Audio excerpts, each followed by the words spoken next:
विक्रम संवत 1908 सावन भादों के दिन थे। चारों ओर घनघोर वर्षा हो रही थी। धरती जलमग्न थी, नदियां उमड़ रही थीं और आकाश बिजली की गर्जना से गूंजायमान था। ठीक उसी समय कैलाश पर्वत पर भगवान शंकर ध्यानस्थ थे। शिवजी ने अपनी अलौकिक लीला से अपने तेज से एक महापुरुष को उत्पन्न किया। उन्होंने उस दिव्य आत्मा का नाम निरंजन रखा। भोलेनाथ के आदेश पर बाबा निरंजन भूलोक पर पधारे। वे लंबे लंबे जटाधारी, साधु वेशधारी और तेजस्वी व्यक्तित्व के स्वामी थे। उनके हाथ में शंख था, जिसे वे बजाते हुए अलख निरंजन का उद्घोष कर रहे थे। घनघोर वर्षा में चलते हुए बाबा निरंजन एक छोटे से गांव सोलंग की ढाणी पहुंचे। वहां के निवासी श्रद्धालु थे, परंतु कुछ लोग संदेह और अहंकार से भरे थे। जब बाबा ने गांव में प्रवेश किया तो उन्होंने देखा कि एक गौशाला में गायों को दुहा जा रहा था। उन्होंने अपनी अलख निरंजन की पुकार लगाई और शंख बजाया। शंख की ध्वनि इतनी तीव्र थी कि गायें बिदक गईं और उनका दूध गिरकर बह गया। गाय का दूध व्यर्थ जाता देख गोविंद सिंह जी की पत्नी क्रोधित हो गईं। उन्होंने बाबा निरंजन को अपशब्द कहे, अरे ढोंगी, अरे कपट्टी, तुझे शर्म नहीं आती? यह पीले वस्त्र पहनकर और लंबा तिलक लगाकर भीख मांगता फिरता है। क्या तुझसे मेहनत करके खाना नहीं जाता? बाबा निरंजन मुस्कुराए और बोले, माता, मुझ पर दोष मत लगाओ। मैं तो शिव के आदेश से यहां आया हूं। इतना कहकर वे आगे बढ़ गए।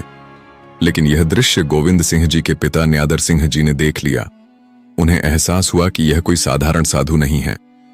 वे दौड़ते हुए बाबा के पास पहुंचे और क्षमा याचना करते हुए बोले, महाराज, घर की औरतों द्वारा कहे गए कटु वचनों के लिए क्षमा करें, वे अबोध हैं। बाबा ने बिना किसी शिकायत के मुस्कुराते हुए आशीर्वाद दिया और आगे बढ़ने लगे। लेकिन तभी न्यादर सिंह जी ने उन्हें रोक लिया और आदरपूर्वक अपने घर आने का आग्रह किया। बाबा निरंजन गोविंद सिंह जी के घर गए। वहां उन्होंने एक कूप, नाड़ी खोदने और एक पीपल का पेड़ लगाने का आदेश दिया। गोविंद सिंह ने पूरे श्रद्धा भाव से इस कार्य को पूर्ण किया। उनकी सेवा भावना से प्रसन्न होकर बाबा ने कहा, गोविंद सिंह, तुम मुझसे कोई भी वरदान मांग सकते हो। यदि तुम राजपाट भी मांगोगे तो वह भी मिल जाएगा। गोविंद सिंह ने विनम्रता से कहा, महाराज, मुझे राजपाट नहीं चाहिए। मैं बस एक संतान का सुख चाहता हूं। कृपया हमें संतान का आशीर्वाद दें। बाबा ने अपनी धूनी से भभूति उठाई और कहा, तुम्हें संतान की प्राप्ति अवश्य होगी, परंतु एक शर्त है, जो संतान सबसे पहले जन्म लेगी उसे मेरी शरण में सौंपना होगा। गोविंद सिंह जी ने यह वचन सहर्ष स्वीकार कर लिया। बीता और ठीक 9 माह बाद गोविंद सिंह जी के घर पुत्र रत्न का जन्म हुआ। पूरे गांव में आनंद और उल्लास का माहौल था। यह बालक कोई साधारण बालक नहीं था। उसका नाम रखा गया भभूता सिद्ध जी।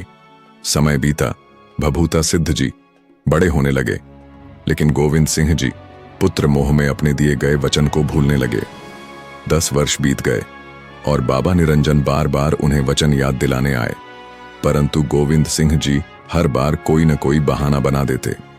एक दिन गोविंद सिंह जी किसी कार्य से 3 दिनों के लिए गांव से बाहर गए। संयोगवश उनके पशु कई दिनों से भूखे प्यासे थे। भभूता सिद्ध जी की माता ने उन्हें जंगल में पशुओं को पानी पिलाने भेजा।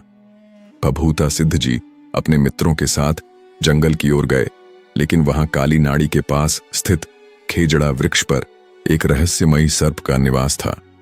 वह कोई साधारण सर्प नहीं था, बल्कि एक शापित नागराज था, जिसे उसके गुरु ने श्राप देकर पीवना, विषैला बना दिया था। जब भभूता सिद्ध जी वहां पहुंचे तो उन्होंने पीव ने सर्प को ललकारा और कहा, तुम्हारे भय से लोग यहां आने से डरते हैं, तुम्हें यह स्थान छोड़ना होगा। पीव ने सर्प ने उत्तर दिया, मैं यहां अपने श्राप के कारण हूं। मेरी मुक्ति तभी संभव है जब कोई व्यक्ति स्वेच्छा से अपने प्राण मुझे अर्पित करेगा।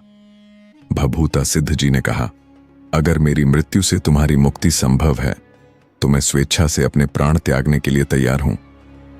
इतना कहते ही भभूता सिद्ध जी ने सर्प के सामने घुटने टेक दिए।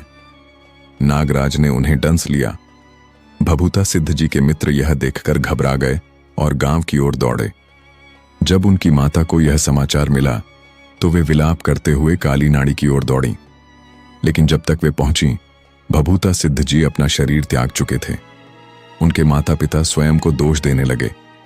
तभी आकाशवाणी हुई, शोक मत करो, भभूता सिद्ध जी केवल अपने नश्वर शरीर को त्याग रहे हैं। वे अमर रहेंगे, उनके कुल में देवता जन्म लेंगे और इसी स्थान पर उनका मंदिर बनवाया जाएगा। हर वर्ष भाद्रपद शुक्ल षष्ठी को यहां मेला भरेगा।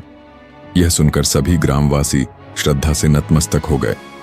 बीता और आकाशवाणी के अनुसार सोलंग की धानी में भभूता सिद्ध जी का मंदिर स्थापित किया गया। तब से लेकर आज तक हर वर्ष वहां मेला लगता है। भक्तजन वहां आकर फेरी लगाते हैं और यह मान्यता है कि जब तक कोई भक्त वहां फेरी नहीं लगाता तब तक उसकी भक्ति अधूरी रहती है।